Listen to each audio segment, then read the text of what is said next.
오랜만에 뵙게 돼서 반갑습니다. 저를 아시는 분도 계시고 모르시는 분도 계실 텐데요. 잘 들리시죠? 네. 저는 2009년에서 2011년에 비전교회를 섬겼던 적이 있는 김상일 전도사입니다. 사역을 그만두게 되면서 비전교회를 떠나긴 했지만 여전히 비전교회에 대해서는 참 좋은 기억들이 많이 남아 있습니다. 또 작년에 새로 부임하신 이충호 담임 목사님하고는 신학교 동문이기도 합니다. 제가 이제 지금 현재 하고 있는 공부를 거의 마치게 되면서 언제까지 보스턴에 있을지 잘 모르겠지만 그 전에 이렇게 여러분들을 찾아뵙게 될 기회가 생겨서 참 감사하게 생각합니다. 오늘은 여러분과 죄와 구원이라는 좀 무겁게 들릴 만한 주제에 대해서 나눠보려고 합니다. 이 주제에 대해서 얘기할 때 제가 꼭 여러분들과 함께 기억하고 싶은 점은 기독교에서 말하는 죄는 일반 사회에서 말하는 죄하고는 차원이 다른 용어라는 겁니다. 일반적으로 사회에서는 겉으로 드러나는 어떤 행위, 특히 법률에 저촉될 만한 행위를 죄라고 부릅니다. 또 법에 저촉되지 않더라도 다른 사람들에게 내적으로나 외적으로 피해를 주는 행위를 죄라고 부릅니다. 일반적으로 선한 행위, 착한 일은 죄라고 불리지 않습니다. 근데 기독교에서 말하는 죄에는 흔히 사회에서 권장하는 행위, 선한 일들이 포함됩니다. 따라서 오늘 본문처럼 성경이 우리를 죄인이라고 부를 때 그 말은 단지 우리가 학교에서 배웠듯이 나쁜 일을 하지 말고 착하게 살아라 라는 정도가 아니라는 걸 우리가 기억해 둘 필요가 있습니다. 왜 그런지에 대해서는 앞으로 자세하게 설명드릴 테니까 조금만 기다려 주시고요. 마찬가지로 기독교에서 말하는 구원도 단지 죽어서 천국에 가는 것만을 가리키지 않습니다. 제가 참 안타까운 것이 성경에서 말하는 구원은 절대 그런 뜻이 아닌데 교회에서조차 어느샌가부터 구원이 죽어서 천국에 가는 것과 똑같은 뜻이 되어버렸습니다. 성경에서 말하는 구원은 매우 현세적인 용어입니다. 죽은 다음에 받는 것이 아닙니다. 지금 우리의 삶에서 일어나는 일들과 관계가 아주 깊습니다. 이것도 역시 자세하게 설명하겠습니다만 죄와 구원에 대해서 생각할 때 흔히 떠오르는 시나리오는 누군가가 우리에게 예수 믿고 구원 받으셨습니까? 오늘 밤 죽는다고 하면 천국에 갈 거라고 확신할 수 있으신가요? 라는 질문을 던지는 겁니다. 그러면 이제 우리 대부분은 거기에 예, 저는 예수를 믿기 때문에 천국에 갈 거라고 확신합니다 라고 대답해야 소위 믿음 좋은 사람, 예수 믿는 사람으로 인정을 받게 되죠. 하지만 이미 말씀드린 대로 죄와 구원 모두 굉장히 현세적인 단어입니다. 죄는 지금 짓지만 예수를 믿기 때문에 죽어서 천국에 간다, 즉 구원을 받는다는 얘기는 성경에는 없는 얘기입니다. 다시 정리하면 성경에서 말하는 죄와 구원 모두 우리의 삶의 구체적인 정황에서 우리가 하는 일들, 그 일을 하는 동기, 태도, 감정, 그 일을 할 때 사람들과 관계 맺는 방식 등과 큰 관련이 있습니다. 그렇다면 죄가 구체적으로 우리의 삶에서 어떤 의미인지, 구원받는다는 말이 어떤 의미인지를 제대로 알아야 복음이 우리를 위해서 한 일을 알게 됩니다. 예수 그리스도께서 왜 오실 수밖에 없었는지를 알게 됩니다. 아울러 왜 죄가 단지 부정적인 의미를 가진 단어가 아닌지, 왜 죄를 말하지 않고는 진짜 소망도 구원의 필요성도 제대로 이해할 수 없는 것인지도 알게 됩니다. 본문으로 들어가 보도록 하겠습니다. 본문 보여주시겠습니까? 오늘 본문에서 사도 바울은 예수께서 죄인을 구원하시려고 세상에 임하셨다는 말이 모든 사람들이 받아들일 만한 말씀이라고 말합니다. 그리고 나서 바로 자신의 자기 정체성을 밝힙니다. 바로 자신이 죄인 중에 괴수라는 것이지요. 그러므로 15절 앞부분에서 그리스도 예수께서 죄인을 구원하시려고 세상에 임하셨을 때의 죄인 또한 자기 자신을 우선적으로 지칭하는 것이라고 봐도 무방합니다. 그런데 흥미로운 점이 있습니다. 지금의 우리 기준으로 보면 바울에게는 스스로 죄인이라고 볼 만한 아무런 이유가 없었습니다. 바울이 디모데 전서를 썼을 때 그 당시는 바울의 삶의 후반부였고요. 이미 복음을 받아들였고 예수를 섬기기 위해서, 교회를 세우기 위해서 온갖 노력을 기울이고 있던 때였습니다. 그런데 바울은 자신이 죄인 중에 괴수라고 말합니다. 최고 나쁜 놈이라는 거죠. 왜 이렇게까지 자기를 비하하는 듯한 말을 하는 걸까요? 그렇다고 이 말이 자신이 예전에 과거에 최고 나쁜 놈이었다는 말도 아닙니다. 성경 원문은 이 본문을 현재 시제로 표현하고 있습니다. 즉 지금의 자신이 최고 나쁜 놈이라는 말입니다. 바울이 왜 자신을 최고 악한 죄인이라고 부르는지 그 까닭을 알게 되면 성경이 말하는 죄와 구원에 대해서 좀 더 알 수 있게 될지도 모르겠습니다. 일단 그 까닭을 추측해 보기 위해서 봐야 할 부분은 같은 장의 앞부분인 디모데전서 1장 13절입니다. 왜냐하면 바울이 스스로를 죄인 중에 괴수라고 한 까닭은 당연히 문맥상으로 읽는 것이 가장 자연스럽기 때문입니다. 1장 13절 성경 있으신 분들은 잠깐 펼쳐주시고요. 제가 읽도록 하겠습니다. 디모데전서 1장 13절입니다. 내가 전에는 회방자요 핍박자요 포행자이었으나 도리어 긍휼을 입은 것은 내가 믿지 아니할 때에 알지 못하고 행하였습니다. 자, 바울은 교회를 핍박한 사람이었습니다. 사도행전에 그 얘기가 자세하게 나옵니다. 여러분이 바울의 입장이라면 자신이 교회를 핍박한 사람이었다는 그 죄책감이 바울이 스스로를 이해하는데 영향을 끼쳤을 거라고 생각하십니까? 그렇지 않을 거라고 생각하십니까?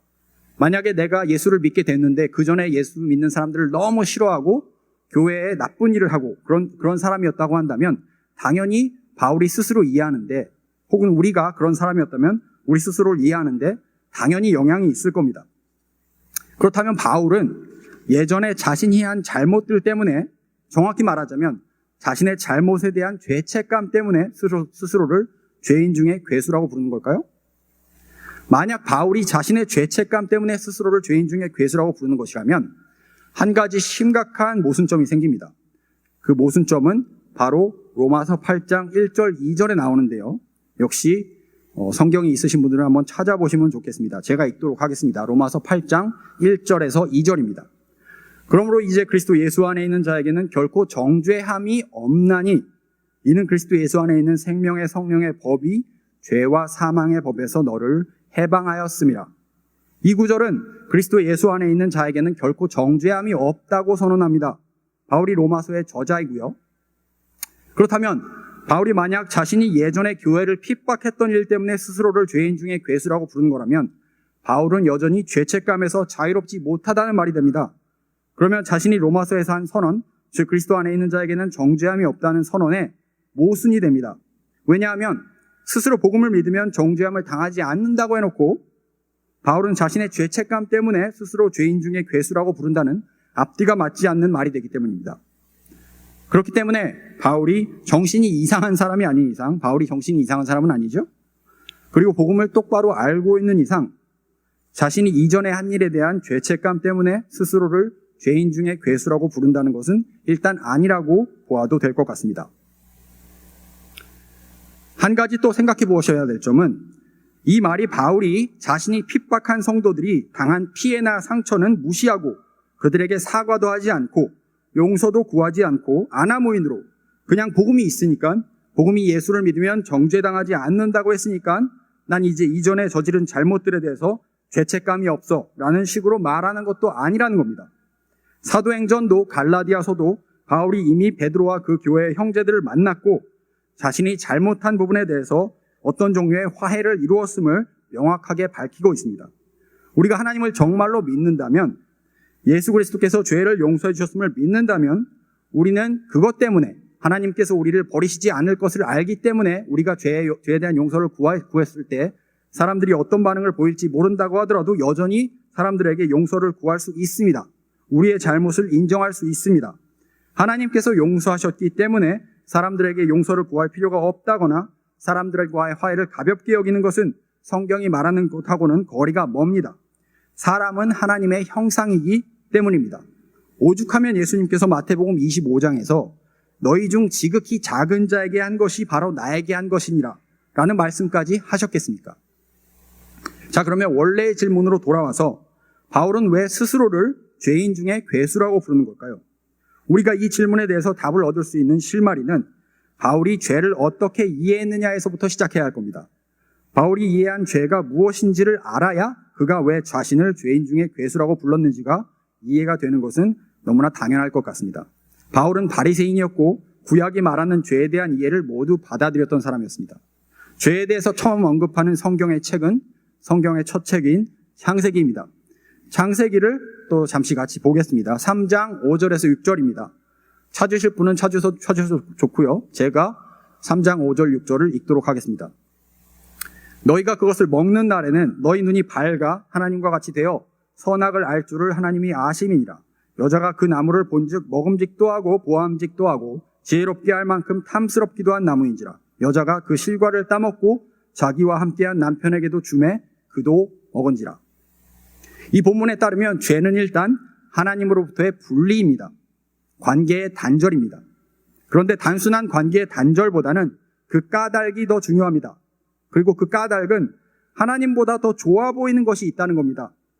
하나님보다 더 좋아 보이는 것, 하나님이 말씀하시는 것보다 더 괜찮아 보이는 것, 그런 게 있기 때문에 하나님으로부터 분리된 상태, 그게 바로 죄입니다. 여러분의 삶에는 하나님보다 더 좋아 보이는 것이 있습니까? 하나님께서 말씀하시는 것보다 더 좋아 보이는 것이 있습니까? 그런 게 있으면 안 된다는 그런 얘기를 하는 것이 아닙니다. 우리 모두에게는 그런 게 있다는 얘기를 하려고 하는 겁니다. 교회를 열심히 나오든 안 나오든 신앙 경력이 짧든 길든 우리에게는 모두 하나님께서 말씀하시는 것보다 더 좋아 보이는 것이 있습니다. 우리의 삶에 그런 게 하나님보다 우리가 더 좋게 보는 게 있다는 굉장히 강력한 간접적인 증거는 바로 우리의 감정입니다. 특히 두려움입니다. 우리들 중에 두려움이 없는 사람은 없지요? 근데 두려움은 단지 일시적인 감정만은 아닙니다. 왔다가 사라지는 우리가 어찌할 수 없는 흐릿한 감정이 아닙니다. 오히려 두려움은 우리가 궁극적으로 바라는 것이 무엇인지를 보여줍니다. 우리가 삶에서 절대로 잃어버릴 수 없는 것, 그것을 잃어버릴 위험에 처했을 때 우리가 느끼게 되는 감정이 두려움이거든요. 그런데 여러분들이 언제 두려움을 느끼시는지 잘 생각해 보시면 내가 무엇을 소중하다고 생각하는지 금방 아실 수 있습니다. 정직하게 내가 언제 두려움을 느끼는지를 한번 생각해 보시기 바랍니다. 그런데 여기서 중요한 점은 요한일서 4장 18절이 사랑 안에 두려움이 없고 온전한 사랑이 두려움을 내어 쫓나니라고 말씀한다는 겁니다. 또한 18절에 앞서 8절에서 하나님은 사랑이시라 라고 얘기합니다. 앞서 말씀드린 대로 죄의 간접적인 증거가 두려움이라면, 특히 우리가 어떤 일을 할 때 두려움이 근본 동기가 된다면 우리가 하는 그 일이 겉으로 보기에 선한 일이든 종교적인 일이든 우리가 아무리 열심을 내고 온 시간을 들인다고 해도 그 일은 우리의 죄입니다. 제가 앞서서 기독교에서 말하는 죄는 겉으로 보기에 선한 일을 포함한다고 했던 이유가 바로 여기에 있습니다. 어떤 사람은 성공하지 못할까 봐 두려워서 열심히 노력합니다. 어떤 학생은 사랑하는 사람들에게 인정받지 못할까 봐 두려워서 열심히 공부합니다. 누군가는 자녀들이 이 세상에서 잘 되지 못할까 봐 두려워서 자녀들 교육에 돈과 시간을 투자합니다. 이 사람들은 무엇을 원할까요? 그들이 정말 원하는 게 뭐죠? 왜 열심히 노력할까요? 왜 열심히 공부할까요? 왜 열심히 일하시죠? 왜 자녀 교육에 돈과 시간을 그렇게 많이 투자하시나요? 다시 말씀드리면 여러분이 어떤 일을 할 때 여러분의 근본 동기는 무엇입니까? 제가 예를 들어보겠습니다. 제 신학교 동기분 중에 신학교 첫 학기 수업에서 자기를 무시한 교수님에게 인정받는 것을 신학교에서 공부하는 동기로 삼고 엄청나게 열심히 공부하신 전도사님이 계셨습니다. 졸업 논문을 쓰면서 그 전도사님은 결국 그 교수님의 인정을 받고 말았습니다. 그분은 정말 열심히 하셨습니다. 열심히 하는 것은 선한 일이죠. 하지만 그분의 동기는 그 교수님 앞에서 보란듯이 자신의 가치를 증명받겠다는 마음이었습니다. 자신의 가치가 증명받지 못하면 마치 자신의 인생의 의미가 사라지는 것을 두려워한 사람처럼 말입니다. 그 전도사님이 열심히 신학 공부를 했던 근본적인 동기는 사랑이 아니라 그 교수님에게 인정받지 못하면 어떻게 하나 하는 두려움이었습니다. 또 하나 예를 들어보겠습니다. 저는 겉으로 보기에 성격이 좋다는 얘기를 많이 듣습니다. 제 자랑하려는 거 아니고요.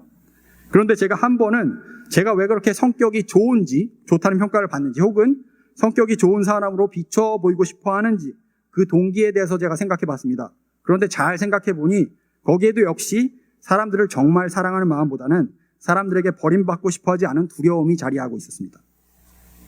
여러분에게 물어보겠습니다. 여러분이 삶의 현장에서 일하시는 이유는 무엇입니까? 먹고 살기 위해서? 인정받기 위해서? 명예와 성공을 얻기 위해서? 혹은 남을 섬기기 위해서? 그러면 사람들과 관계를 맺을 때 좋은 사람으로 보이고 싶어하는 까닭은 무엇입니까? 아니면 그 반대로 할 말 다 하는 속 시원한 사람으로 보이고 싶어하는 까닭은 무엇입니까? 그도 아니면 사람들이 뭐라 하든 신경 안 쓰는 그런 사람인 듯한 그렇게 보이고 싶어하는 이유는 무엇입니까? 그 동기가 무엇이든 간에 하나님께로부터 온 사랑, 이웃을 향한 사랑이 아니라면 여러분이 하는 일이 아무리 선하다고 하더라도 그건 사랑에서 나온 게 아닙니다. 그렇다면 성경은 그 일을 죄라고 부릅니다. 이것이 아까 앞에서 제가 성경은 선한 일을 죄라고 부른다고 말한 까닭입니다. 좀 더 궁극적으로 보자면 우리의 근본 마음의 원동력이 사랑에 기반을 두지 않고 있을 때 성경은 그런 상태를 죄라고 부릅니다. 왜냐하면 하나님은 사랑이시고 죄는 하나님과의 관계 단절이기 때문입니다. 복음이 우리에게 하는 일은 하나님께로부터 온 사랑을 받아서 그 사랑이 우리의 삶을 이끌어가는 근본적인 원동력이 되게 만드는 것입니다. 그렇다면 그 일은 어떻게 가능할까요? 오직 하나님의 사랑을 계속해서 받고 누리는 사람에게만 가능합니다. 복음을 믿는다는 것은 하나님께 뿌리박고 그분의 사랑을 우리 삶의 근본적인 원동력으로 삼는 것입니다. 우리 안에 여전히 존재하는 사랑이 아닌 다른 원동력들, 그게 두려움이든 내가 인정받고 싶어하는 마음이든 권력을 행사하고 싶어하는 마음이든 그 모든 마음들에서 자유로워지는 겁니다. 그게 복음을 믿는 겁니다. 이렇게 보면 단지 종교적으로 열심히 있다고 해서 죄를 짓지 않고 있다고 하기가 어렵습니다. 착한 일을 많이 한다고 해서 죄를 짓지 않고 있다고 하기도 어렵습니다. 이쯤에서 죄가 어떻게 우리의 선한 일, 하나님을 위해서 우리가 하는 일 속으로 파고드는지를 살펴보기 위해서 제가 준비해온 파워포인트를 잠깐 보겠습니다. 제가 영향을 많이 받은 팀 켈러 목사님의 탕부 하나님이라는 책에 나오는 내용입니다. 물 한 잔 마시겠습니다.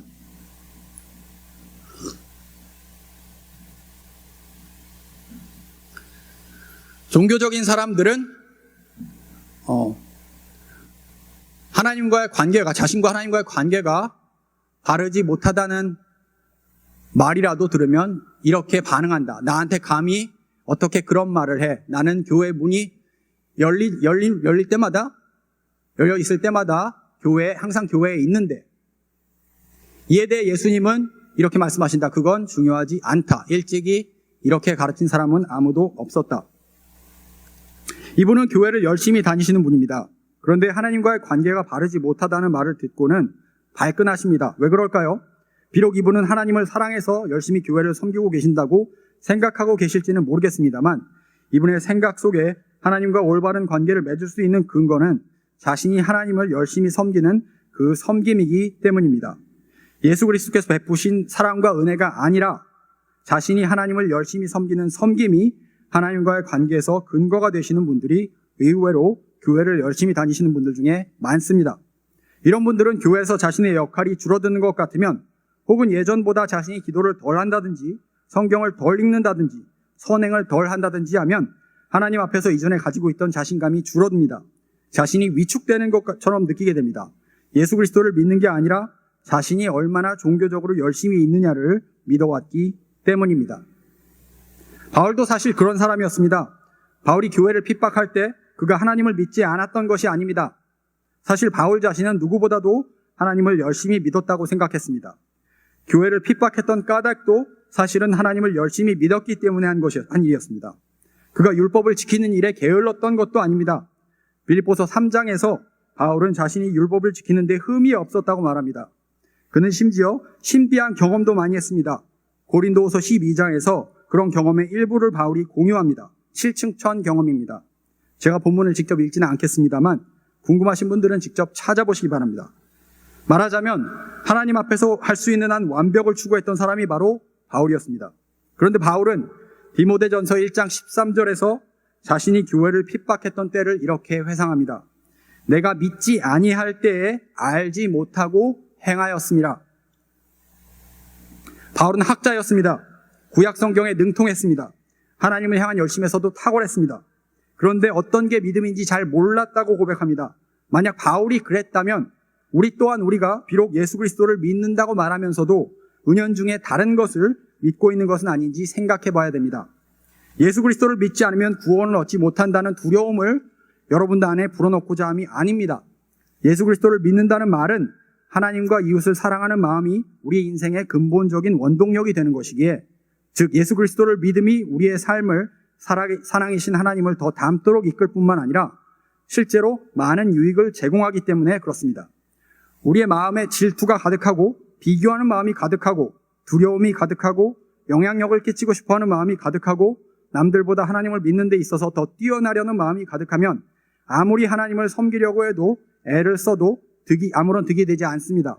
마치 교회를 핍박할 때의 바울처럼 그건 하나님을 믿는다고 하면서도 하나님을 믿지 않는 거나 마찬가지이기 때문입니다. 오늘 본문을 보면 바울은 이제 죄가 무엇인지 알았습니다. 구원 또한 무엇인지 알았을 겁니다. 즉 구원이 예수께로부터만 온다는 걸 알았을 겁니다. 이론적으로가 아니라 믿음이라는 차원에서 말이죠.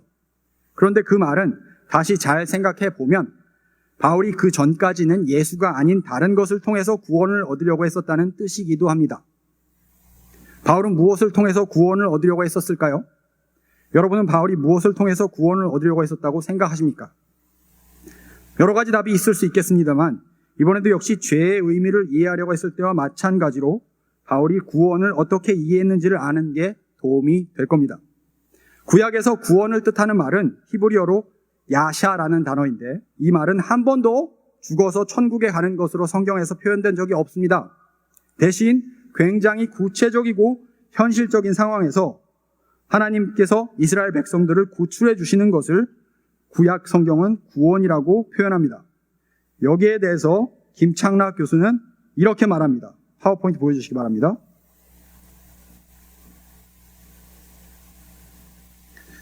제가 읽도록 하겠습니다. 바울이 이해했던 구원의 대상은 대표적으로 이스라엘 백성이고 그들은 억압, 압박, 착취, 재난, 재앙, 고통 따위의 정치적, 사회적 관계에서 인간들이 유발하는 악행의 결과들로부터 구원받는다.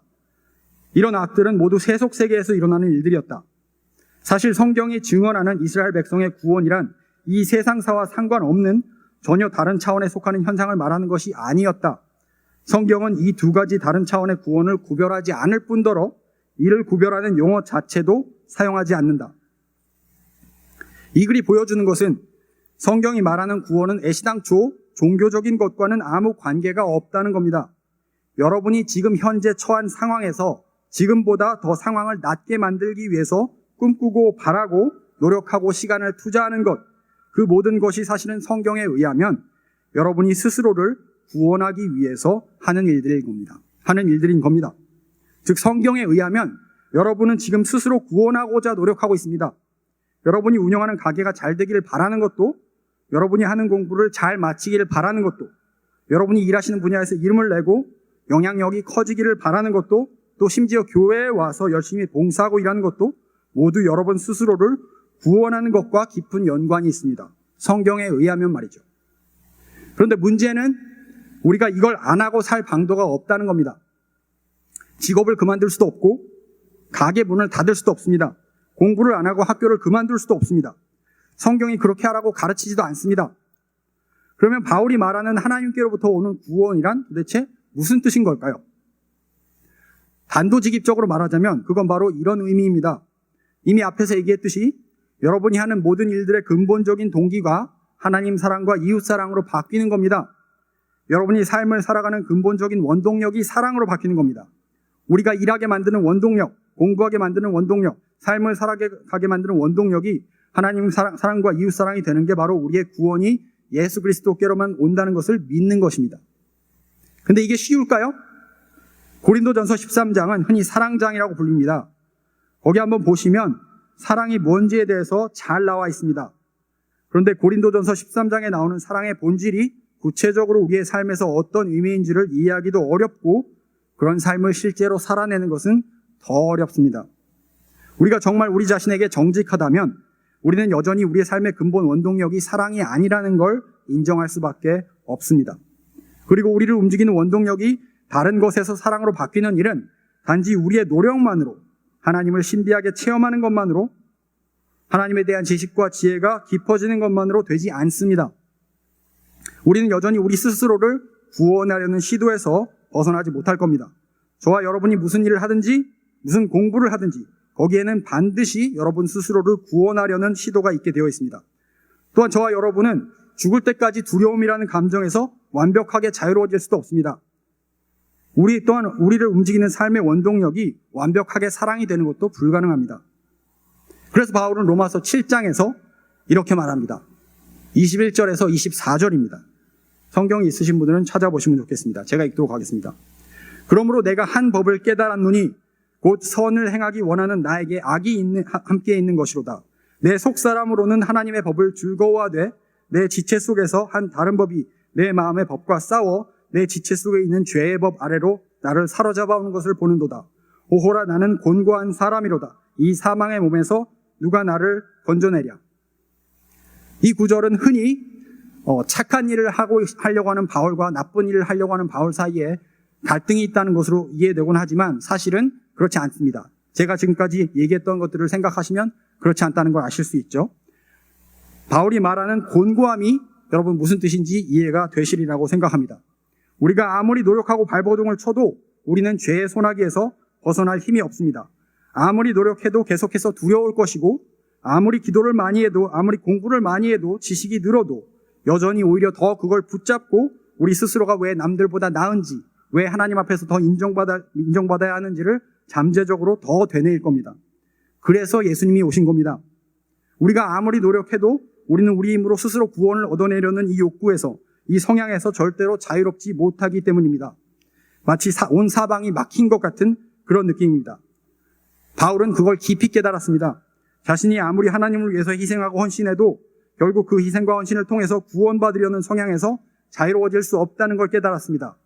그런 무력함을 깨달을 때 바울 같은 고백이 터져 나옵니다. 오호라 나는 곤고한 사람이로다. 이 사망의 몸에서 누가 나를 건져내랴. 그게 바로 죄입니다. 하나님 아닌 다른 것으로 구원받으려는 성향, 지향, 욕구, 그걸 뭐라고 부르든지 간에 아무리 우리가 하나님을 잘 섬겨도 혹은 안 섬겨도 우리는 하나님에 대한 신앙을 가지고도 스스로 구원받으려고 하고 하나님에 대한 신앙이 없으면 더더군다나 스스로 구원받으려고 합니다. 그게 바로 죄입니다. 다른 게 아니고요. 사회적으로나 법적으로는 선행일 수 있는 것들이 왜 기독교에서는 죄라고 불릴 수밖에 없는지 이제 이해가 되셨으리라 생각합니다. 그러면 바울은 왜 스스로를 죄인 중에 괴수라고 했을까요? 그게 꼭 바울이 객관적으로 최고로 악한 죄인이어서 그런 것은 아닐 수도 있습니다. 오히려 바울이 스스로를 죄인 중에 괴수라고 불렀던 까닭은 자신이 율법학자였기에 하나님에 대해서 알아야 할 것들을 모두 알았고 그 모든 종교적 경험과 실천에 열심을 냈음에도 바로 그런 것들로 하나님의 사랑을 거부했기 때문입니다. 그리고 자신의 그런 고집과 무지에도 불구하고 그리스도께서 자신을 한없이 사랑해 주셨음을 경험했기 때문입니다. 사실 그래서 하나님 보시기에 가장 위험한 사람들은 저나 바울 같은 종교인들입니다. 복음서를 보면 예수께서는 하나님을 잘 모르면서 죄를 짓는 사람들에게는 한없이 너그러우십니다. 그런데 유독 바리새인들에게는 엄격하십니다. 때로는 저주를 퍼붓기도 하시지요. 그들이 지식이 많음에도 불구하고 제대로 알아야 할 것들을 알지 못하고 그들의 지식으로 잘못된 믿음을 쌓아갈 뿐만 아니라 그들이 인도해야 할 이스라엘 백성들 또한 구렁텅이로 빠뜨리기 때문에 그렇습니다. 바울처럼 그나마 자신이 쌓아왔던 것이 헛된 것이었음을 깨닫게 되면 다행이지만 그렇지 못하다면 아무리 사람들이 축혀 세워주는 영향력 있는 목사라고 하더라도 혹은 다른 종류의 지도자라고 하더라도 혹은 아무리 세상에서 사업을 잘해도 공부를 잘해도 맡은 직업 분야에서 성공한다고 해도 아무 소용이 없습니다. 또 하나 더 짚고 넘어가자면 바울은 자신을 최고로 악한 죄인이라고 부르는데 주저함이 없었습니다. 자신을 그렇게 규정한다고 해서 자기 비하에 빠지거나 하지 않았습니다. 이것은 앞서 팀 켈러 목사님의 책에 나왔던 교회를 열심히 섬겼던 그분과 굉장히 대조가 됩니다. 바울은 이제 하나님의 사랑이 자신을 규정하는 것이지 자신의 종교적 업적이 자신을 규정하지 않는다는 걸 알게 되었기에 자신이 헤어나올 수 없는 죄인이라는 걸 정직하게 인정하고 받아들일 수 있게 되었습니다. 더더군다나 아마도 바울은 하나님의 사랑에서 자라가는 경험을 하게 되면서 자신의 삶의 근본 원동력이 점점 더 하나님과 이웃을 향한 사랑으로 바뀌는 경험을 했을 겁니다. 그래서 고린도전서 13장 같은 장을 쓸 수가 있었을 겁니다. 이 장은 제가 좀 읽어보겠습니다. 다 읽지는 않고요. 일부를 읽도록 하겠습니다. 내가 사람의 방언과 천사의 말을 할지라도 사랑이 없으면 소리나는 구리와 울리는 꽹과리가 되고, 내가 예언하는 능이 있어 모든 비밀과 모든 지식을 알고 또 산을 옮길 만한 모든 믿음이 있을지라도 사랑이 없으면 내가 아무것도 아니요, 내가 내게 있는 모든 것으로 구제하고 또 내 몸을 불사르게 내어줄지라도 사랑이 없으면 내게 아무 유익이 없느니라. 사랑은 오래 참고 사랑은 온유하며 투기하는 자가 되지 아니하며 사랑은 자랑하지 아니하며 교만하지 아니하며 무례히 행치 아니하며 자기의 유익을 고치 아니하며 성내지 아니하며 악한 것을 생각하지 아니하며 불의를 기뻐하지 아니하며 진리와 함께 기뻐하고 모든 것을 참으며 모든 것을 믿으며 모든 것을 바라며 모든 것을 견디느니라. 사랑은 언제까지든지 떨어지지 아니하나 예언도 패하고 방언도 그치고 지식도 패하리라. 우리가 부분적으로 알고 부분적으로 예언하니 온전한 것이 올 때에는 부분적으로 하던 것이 패하리라. 여기까지만 읽겠습니다. 여러분, 하나님은 사랑이십니다. 복음을 믿는다는 말은 단지 입으로 복음을 믿는다고 말하는 게 아니라 복음이 말하는 하나님의 사랑을 나와 우리가 실제로 누리게 되고 그 사랑을 누리는 데서 점점 자라가서 내 삶에서 이전에는 사랑으로 다스림받지 않았던 영역들, 두려움으로 다스림받던 영역들, 질투나 경쟁심으로 다스림받았던 영역들이 점점 더 사랑으로 다스림을 받게 되는 것입니다. 그래서 내 삶에 점점 더 사랑이 넘쳐가게 되는 것입니다. 이 과정은 당연히 쉽지 않습니다. 녹록하지 않습니다. 우리들 대부분에게는 해결되지 않은 상처들도 많고 잘못 형성된 방어 기제들도 많으며 이미 회복할 수 없을 정도로 깨어진 관계들도 많습니다. 결국 우리들 중 대다수는 이 과정을 온전히 마치지 못하고 삶을 끝내게 될 것입니다. 그래도 괜찮습니다. 사실 원래대로라면 이 과정을 온전히 마친 사람들에게만 구원이 주어져야 하지만 우리가 그렇게 할 수 없을 것을 알기에 예수님께서 오신 것입니다. 우리가 할 수 있었다면 하나님께서 굳이 예수님을 보내실 까닭이 없었을 것입니다.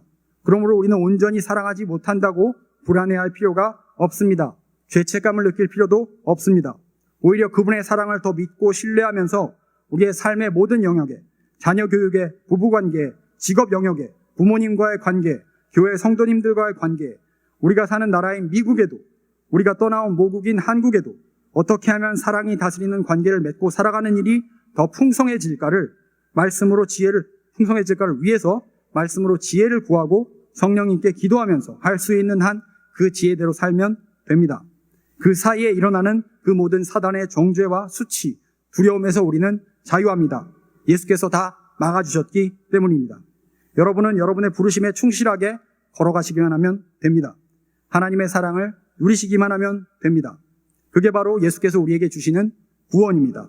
또한 죄에서 자유로워지는 것입니다. 다 같이 기도하시겠습니다.